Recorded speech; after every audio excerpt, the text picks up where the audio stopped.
안녕하십니까. 주간 핵심 정치 쟁점을 되짚고 분석해보는 신경민의 정면 돌파 6회 시작합니다. 벌써 꽤 많이 달려왔네요. 예, 저는 김효은입니다. 신경민 아닙니다. 반갑습니다. 예, 신경민 전 의원님 나오셨습니다. 네, 안녕하세요. 네. 신경민입니다. 예, 또 짝꿍 황 작가님 네, 나오셨습니다. 안녕하십니까. 네, 반갑습니다. 우리 할 얘기가 또 많으니까요. 바로 첫 번째 쟁점으로 들어가겠습니다.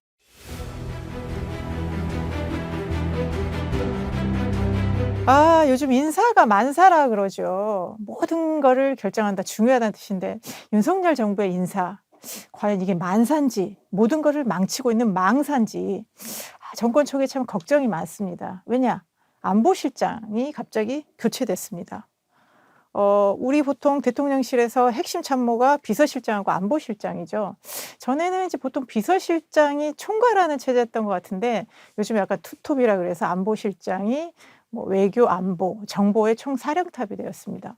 그런데 대광 초등학교 50년 지기라는 김성환 실장이 경질되고 김태호 안보 1차장이죠. 그분의 천하 시대가 됐다는데 이게 무슨 얘기인가요? 지금 1년 전에 이 팀들이 짜여졌잖아요. 외교부 장관은 박진, 그리고 안보실장은 김성환, 그리고 차장은 김태호 이렇게 짜여졌는데 이게 짜여질 때부터 좀 이상했어요. 이게 과연 얼마나 갈까? 그리고 언제 어떻게 쪼개질까? 그랬는데 1년 사실 많이 버틴 겁니다. 근데 어떻게 됐냐면은 김성한, 김태호는 사이가 엄청 나빴습니다. 처음부터. 그런가요? 네. MB맨이라고 사이 좋은 사이 아니었나요? 아닙니다. 그래가지고 이제 둘이 밀약을 맺었다는 거예요. 그래서 우리 서로 노타치. 그래서 이제 김성한 실장은 미국 갈래. 그리고 이제 김태호 차장은 원래 시카고 대학에서 또 서강대학에서 일본을 주로 했거든요. 그래서 나는 그럼 일본 할래. 이렇게 해가지고 둘이 서로 침범하지 말자. 아른 체 하지 말자. 그래서 사실은 분리가 돼 있었습니다. 그러면 이제 외교장관은 뭐 하냐? 외교장관은 나는 내 나가고 싶을 때 해외 나갈 테니까 자, 김성한, 김태호 실장 차장은 내가 나가는데 건드리지 마세요. 그래서 이제 막 돌아다니기 시작했어요. 그래서 외교부 인사도 사실은 김태호 차장의 인사가 굉장히 많았습니다. 근데 이제 이번에 문제가 된 김일범 의전비서관이 이제 3월 10일 날 갑자기 물러났잖아요. 밑도 끝도 없이. 근데 이제 이분은 사실은 외시 출신이 아니고 외시 2부 출신입니다. 그러니까 언어로 들어온 분이고요. 아버지가 외교관 출신이에요. 그리고 그 영어를 아주 잘하는 걸로 돼 있어서 이분은 이제 대통령 백으로 들어온 거예요. 그런데 하여튼 뭔가 지금 소음이 나기 시작한 거예요. 그러다가 또 보름쯤 있다가 이문희 외교비서관이 또 그만뒀습니다. 그런데 이제 문제는 한일 정상회담이 그 사이 있었죠. 그리고 한미 정상회담이 이제 4월 달에 있죠. 그리고 히로시마 또 G7이 예정돼 있죠. 이런 와중에 핵심 비서관 둘이 그만둔 겁니다. 근데 이문희 외교비서관이라는 사람은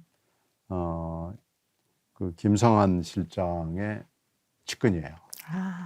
학교 후배입니다. 이 고려대학교인데 고려대학교는 외무부하고는 별로 인연이 깊지 않아가지고 고려대학교 출신이 별로 많지 않습니다. 그래가지고 김성한 실장이 이문희 외교비서관을 특별히 데려다가 그 자리에 앉혀놓은 거죠. 근데 지금 문제가 지금 공식적으로 문제로 삼고 있는 레이디 가가 그 블랙핑크. 그러니까요. 이것은 사실은 말이 안 되는 얘기죠.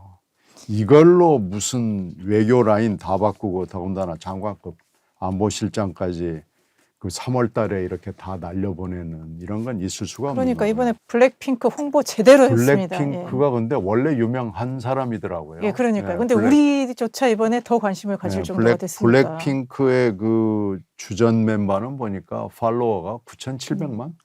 그러니까 뭐 한 나라의 인구를 훌쩍 뛰어넘는 뭐 그런 정도인데 이런 레이디 가가하고 이런 스타들을 아무리 백악관이라고 그러지만 한 자리에 모이는 건 쉬운 일이 아니에요. 그러니까 문제는 그게 문제가 아닌 거예요. 훨씬 더 깊은 문제가 있는데요. 가령 뭐 이번이라고 관계없는 말씀이지만 대개 정상회담, 특히 한국하고 미국, 일본, 중국하고 정상회담이 열리게 되면은 이게 이제 안보실 주관으로 열리게 되잖아요. 그러면은 정무팀, 홍보팀, 정책팀에서 정보를 달라고 계속 얘기합니다. 근데 아까 처음에 말씀드린 대로 김성환과 김태호도 정보 공유가 안 되잖아요. 그리고 정무 홍보 정책에다가도 정보를 주지 않습니다. 주지 않는 게 맞습니다. 왜 그러냐면 여기다가 정보를 흘리는 순간 바로 스피커에 대고 얘기하는 거예요. 그냥 막 전 세계로 다 흘러 들어가거든요. 우리나라 뭐 언론은 물론이고요. 그러니까 안보실은 정보를 꽁꽁 묶어 놓을 수밖에 없고요. 그러니까 안 봐야 되겠네요. 그렇죠. 안보실. 확인되기 전까지는 안 하는 겁니다. 근데 뭘 꼬투리를 잡아가지고 틀림없이 이제 김태호 차장이 저도 모르는 일이 벌어지고 있습니다라고 한 거죠. 근데 이게 원래 이런 거예요. 근데 사실은 수사도 그렇습니다. 수사도 바로 옆방한테도 안 알려주고요. 자기 직속 라인한테도 직속 라인이 정말로 믿는 상관이 아니면은 안 알려주거든요. 근데 원래 이 정상회담 특히 미국, 일본, 중국하고 정상회담은 극비로 모든 일이 조그마한 일도 진행이 되니까 안 알려주는 거예요. 그러니까 일단 안 알려준다는 것을 뭔가 꼬투리를 잡아가지고 이 실장이란 사람이 날라간 겁니다. 그러니까 이제 황 작가님, 우리가 보도 보면 이 미국 측에 공연 요청이 있다는 걸 보고를 안 해서 그거에 대통령이 화가 나서 경질했다 그러는데, 어떻게 보면 김태호 차장보다 더 위에 있는 김성환 실장이 보고 누락으로 어떻게 보면 경질된 거면 일종의 하극상일 수도 있거든요. 네, 말씀하신 대로 뭐 명백히 이건 하극상이고 결국은 지금 영국 내에서 비서실 그리고 지금은 안보실 두 개 체제로 돼 있잖아요. 예전에 이제 정책실이 있었는데 정부가 새로 바뀌면서 정책실이 없어졌습니다. 그러면서 이제 양 장관급이 있었는데 그 중에 김성한 실장을 결국은 1차장인 김태호 안보실 차장이 하극상을 통해서 제거했다라고 보면 될 것 같고, 그 자리에 지금 예스맨으로 알려져 있는 조태용 현 주미 대사를 우리나라에 잠시 들어와 있는 사이에 갑자기 장관 그 안보실장 타이틀을 줘서 이제 대통령실에 근무하게 만들었고, 그 후임으로 조현동 대사도 이제 부임하게 될, 지금 아그레망을 미국에 이제 준 거죠. 이 새로 신임 주미 대사도 결국은 김태호 1차장 라인으로 이렇게 만든 것 같습니다. 여기에 지금 그 가장 이제 우세한 얘기가 이겁니다. 특히 대일 외교 기조에 있어서 김태호의 선제적 양보론과 김성환의 속도 조절론, 이 두 개가 충돌했고, 의원이 말씀하신 대로 결국은 친일파, 친일색이 아주 짙은 것으로 알려져 있는 김태호 차장이 결국은 이긴 것이다 로 결론 내리면 될 것 같고, 그리고 지금 좀 재밌는 게요, 이 블랙핑크에 관련돼서 저도 블랙핑크 공연을 가려는 동남아시아 친구를 만난 적이 있습니다. 그 말레이시아 출신인데 태국에서 하는 블랙핑크 공연을 간대요. 그러니까 블랙핑크가 거의 뭐 그 공연비가 여자 얼마냐, 그룹의 뭐 관람료가 BTS라고 그랬더니 그러더라고요. 예. 관람료가 50만 원이래요. 아. 근데 거기 가겠다고 그러더라고요. 그러니까 말레이시아 친구가 태국까지 가서 블랙핑크 공연을 봅니다. 근데 지금 미국에서 나온 얘기는 레이디 가가와 블랙핑크 공연에 관련된 비용을 한국이 좀 부담해라 라고 지금 얘기한다고 그러거든요. 그래서 이건 외교상의 대단한 결례 아닙니까? 스테이트 비지트면은 그건 그쪽에서 다 부담하는 거죠. 이게 우리가 어떻게, 그러니까 이제 호구 잡혔다라는 얘기가 글쎄요. 나오는 거죠. 그러니까 좀 국민들 입장에서 이 공연을 문제 삼아서 어쨌든 안보실장을 경질했다라는 게 참 이해가 안 되는데, 이건 해프 트루스 같습니다. 그러니까 맞는 얘기지만 이게 주요 본질은 개인 아닌 연구이 것 될 수 없는데, 같고. 이걸 통해서 지금 대광초 50년 직이라는 그 친구를 자를 수밖에 없는 청와대 영궁의 구도. 그러니까 신원이 재밌게 그러면 봐야 이게 처음에 짜여질 때 김성환, 김태호가 함께 할 수 없는 사람이었던 거잖아요. 그런데 이제 대선 과정에서 서로 공을 세웠기 때문에 이제 좀 더 어떻게 보면 오래 알았던 김성환 실장이 됐는데 사실상 그러면 그간의 1년 동안 김태효 차장이 훨씬 주도를 했다. 외교적으로 주도를 했고 그러면 결국은 이제 주도하다가 실질적으로 내가 정말 이 외교 여기에서 천하 통일을 이룬 셈이 됐잖아요. 글쎄요, 이제 정책도 정책이지만요. 사실 공무원들은 인사를 보면 압니다. 근데 이제 김태효 사람 있었? 네, 이번에 보면은요. 네. 이제 그만둔 김일범 무전비서관 후임으로 거론되는 사람이 있습니다. 이제 이 사람은 그 김일범 비서관 밑에서 일을 하는 사람인데 이 사람이 될지 안 될지 모르겠지만요. 유력하게 거론되는 사람이 있어요. 근데 이 사람은 이제 김 여사하고 가까운 사람입니다.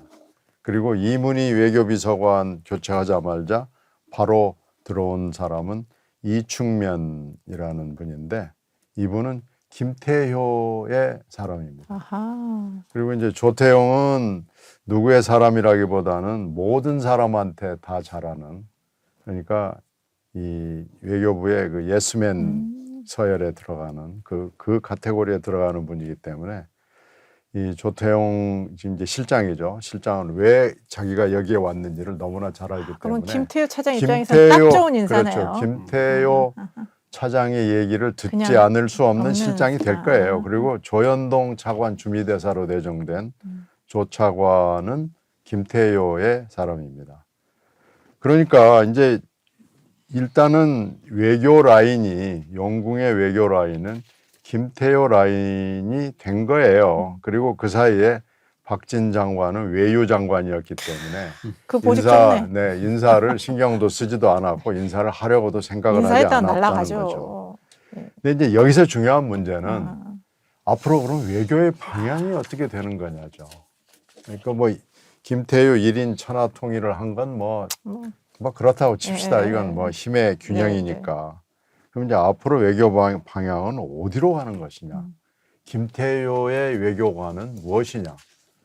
근데 김태효의 외교관은 사실은 많이 알려져 있죠. MB 때 비서관을 자리를 바꿔가면서 2개를 했기 때문에요. 많이 알려져 있고 또 MB 외교를 정리를 하면서 또 사고를 쳐가지고 기소까지 돼서 재판까지 받아서 유죄가 됐거든요. 그때 기밀문서를 빼가지고 학교로 가지고 갔어요. 그래서 이제 앞으로 이 사람이 구사할 천하통일을 한 김태효가 구사할 외교가 무엇이냐인데 이 사람의 외교는 뭐 어떻게 보면 간단해요. 이 사람은 일본 외교를 가지고 시카고 대학에서 학위를 했고 서강대학교에서도 일본 외교를 전공을 한 교수 밑에서 공부를 했거든요. 그러니까 미국하고 일본하고만 잘 지내면 우리 한국 외교는 뭐 모든 문제가 다 만사 형통이다라고 생각을 하는 사람이거든요. 그렇게 되면 이제 미국하고 일본만 쳐다보는 외교를 할 가능성이 굉장히 높고 뭐 지금도 이미 그렇게 돼 있는데 더 그렇게 갈 가능성이 높죠. 근데 미국하고 일본이 우리 입맛에 맞게 그러면은 충실하게 해 줄 것이냐. 자, 그러면 우리 미국하고 일본이 그러면은 우리보다 더 우리 얘기를 들어줄 것이냐, 미국이 일본 얘기를 들어줄 것이냐라는 결정적인 순간이 오지 않는다고 볼 수 없기 때문에 그때 그러면은 미국이 어떤 태도를 취할 것이냐라는 것도 굉장히 중요하거든요. 그러니까 우리가 구걸만 하는 외교를 하는 것이 과연 맞느냐 이런 상당히 철학적인 순간이 오고야 맙니다. 근데 이런 때 과연 우리 외교가 방향을 잡을 수 있을 것이냐 하는 굉장히 어려운 때가 올 수밖에 없습니다. 그 구중궁궐에서 어찌 보면 지금 안보실 내에 쿠데타에 성공한 김태효 차장 입장에서는 뭔가 가시적 성과를 좀 보여주려고 노력할 것 같습니다. 그게 이제 대통령의 신임을 또 확인하는 그렇죠. 방법일 것 같고 그래서 결국은 지금 4월 한미 정상회담 그리고 7, 8월로 예상되는 한일 정상회담에서 어느 정도의 립 서비스를 양국으로부터 얻는 그런 물밑 작업을 할 것 같고요. 하지만 이게 실질적으로 과연 우리가 미국과 대등한 아니면 일본과 뭐 호혜적인 그런 외교를 할 수 있는 토대일 것이냐 아니면 그냥 말만 번지르르한 대국민 홍보용 이런 성과를 얻을지는 저는 그냥 립 서비스에 그치는 그런 것에 불과할 거라 생각하고요. 지금 뭐 후쿠시마산 수산물 수입이라든지 그다음에 후쿠시마 오염수 방류 문제 그런 데 있어서 실질적으로 우리가 할 수 있는 게 뭐냐. 그러니까 수산물은 수입 금지를 유지하겠죠.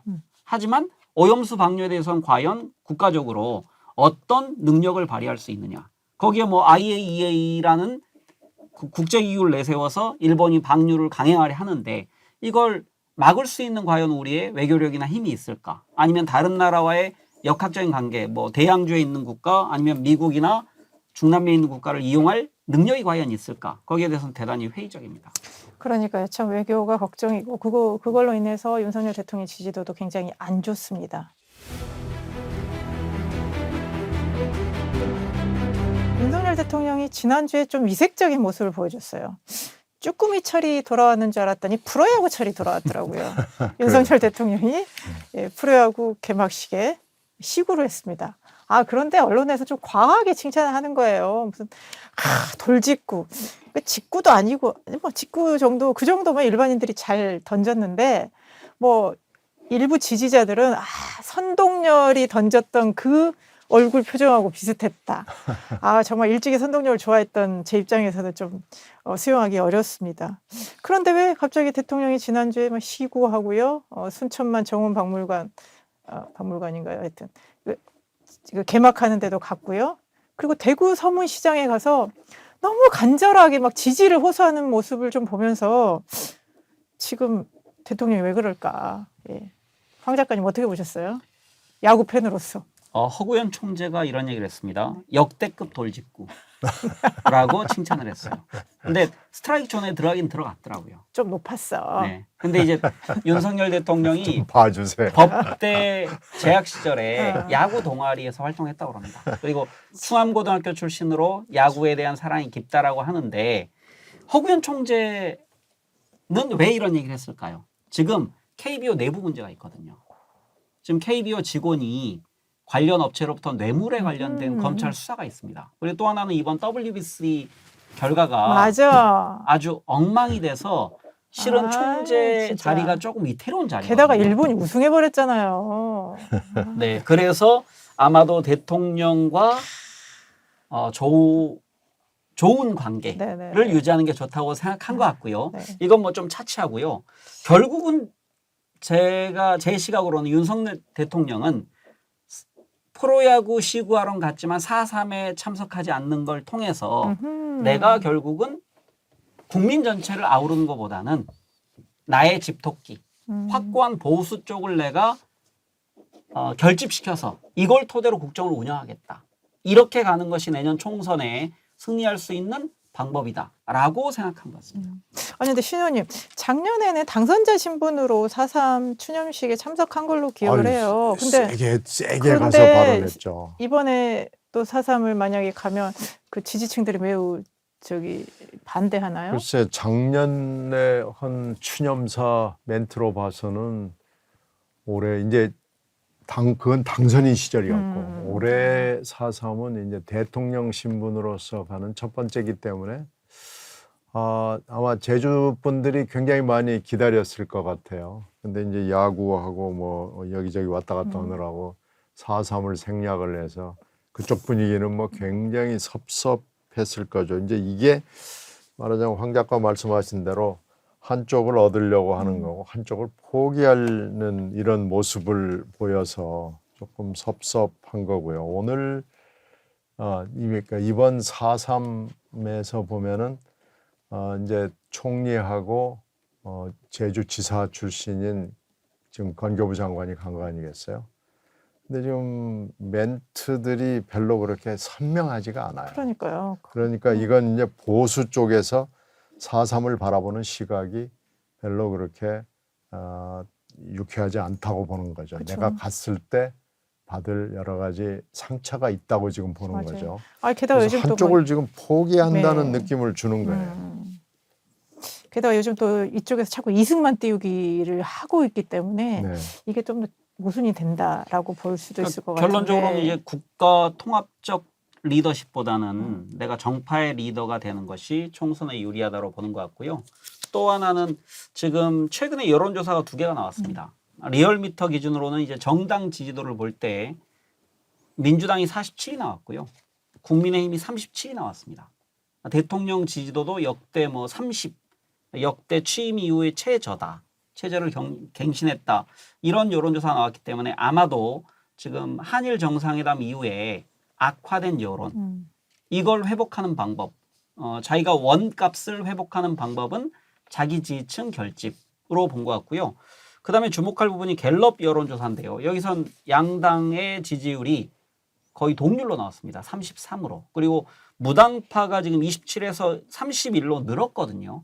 이걸 통해서 양당으로부터 이탈한 중도 쪽에 있는 사람들을 끌어들이는 방법은, 지금 민주당은 리얼미터 기준으로는 정당 지도가 많이 나오지만 결국은 이재명 대표 리스크를 항시적으로 안고 있는 상황이거든요. 지금 최종 결심 공판이 될 때까지는. 그래서 이걸 이용하면 오히려 우리 쪽, 즉 보수 쪽 집토끼를 통해서 외연을 확장시키는 것을 선택했다. 그게 지금 대구 서문시장 방문으로 가장 선명하게 보인 것 같습니다. 이제 5.18이 곧 다가오니까요. 그렇죠. 5.18 때 이제 5.18을 안 간다고는 못할 것 같아요. 그러면 지금 전두환 네. 손자도 가서 그렇죠. 사죄했는데 뭐 그렇게 된 데다가 네. 지금 김재원 발언 파문이 있잖아요. 아우, 커요. 그러니까 굉장히 크기 때문에 5.18을 아마 뭐 못 가겠다, 무슨 바쁜 일이 생겼다 이렇게는 못할 것 같긴 해요. 하여튼 그때 어떻게 가서 무슨 메시지를 내는지가 지금 주목을 받을 수밖에 없습니다. 그러니까 지금 김재원 최고위원이 수석 최고위원 되자마자 정광훈 목사랑 얘기하면서 5.18을 또 폄하했고요. 결국 국민의힘이 작년부터 윤석열 대통령 당선인 시절부터 5.18 정신을 계승하겠다고 얘기했지만 실제 국민의힘은 전혀 그럴 생각이 없다는 게 드러났고요.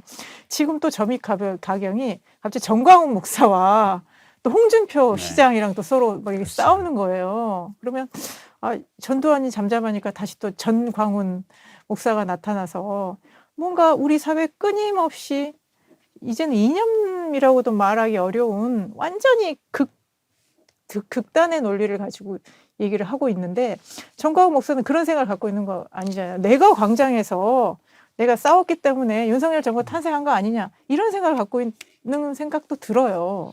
그 정강훈이 홍준표 지금 대구시장에 대해서 육두 문자를 사용하면서까지 이렇게 논쟁을 벌이던데, 하나님 믿는 분이 그래도 그리고 됩니까? 지금 소위 자칭 어. 수석 최고위원이라고 칭하는 네네. 김재원 최고하고 홍준표 대구시장이 한 번 또 붙었었잖아요. 네, 싸웠었잖아요. 네. 근데 저는 양쪽 당에게 얘기하고 싶습니다. 국민의힘도 정강훈 같은 태극기 세력과 결별해야 합니다. 하지만 겉으론 결별한 것처럼 보이지만 내부적으로는 실은 연계돼 있다. 그리고 김재원도 정강훈의 힘에 의해서 1등으로 최고위원에 당선됐다라는 걸 아마 본인이 감사 여의고 있는 것 같습니다. 마음은 겉으로는 사과했지만. 근데 이게 민주당도 마찬가지입니다. 민주당도 당내에서 나오고 있는 개딸들과 빨리 손을 끊어야 됩니다. 그 개딸로 상징되는 강성 지지자들이 만약에 민주당을 지금처럼 꼬리가 몸통을 흔들게 되면 결국 저는 총선에서 아주 큰 화를 당할 거라 생각하거든요. 그래서 이걸 끊어내지 못하면 양쪽 정당은 저는 국민들이 정말 선택하기 어려운 상황이 될 것 같습니다. 어디를 선택할 수도 없는, 그렇다고 해서 무소속이나 다른 정당에 또 투표할 수도 없는, 그래서 국민의 선택권을 양당이 지금 박탈하고 있다. 너무 심각한 상황입니다. 네. 아유, 우리가 또 이제 일부 마무리 이렇게 개탄스럽게 해야 되는데요. 신경민 의원님, 우리 이 윤 정부의 지금 외교 문제, 이 낮은 지지율 문제, 너무, 그다음에 국힘이 전혀 여당으로서 역할을 못하는 문제, 이 문제에 대해서 어쨌든 돌파하고 있을까요? 당분간은 찾기 어렵죠. 지금 정당 정치의 실종, 그리고 정당 내부의 어떤 민주적 통치, 또 법치주의 준수, 뭐 이런 것들이 다 실종이 돼 있는 마당이라는 것이 국민들한테 보여졌고요.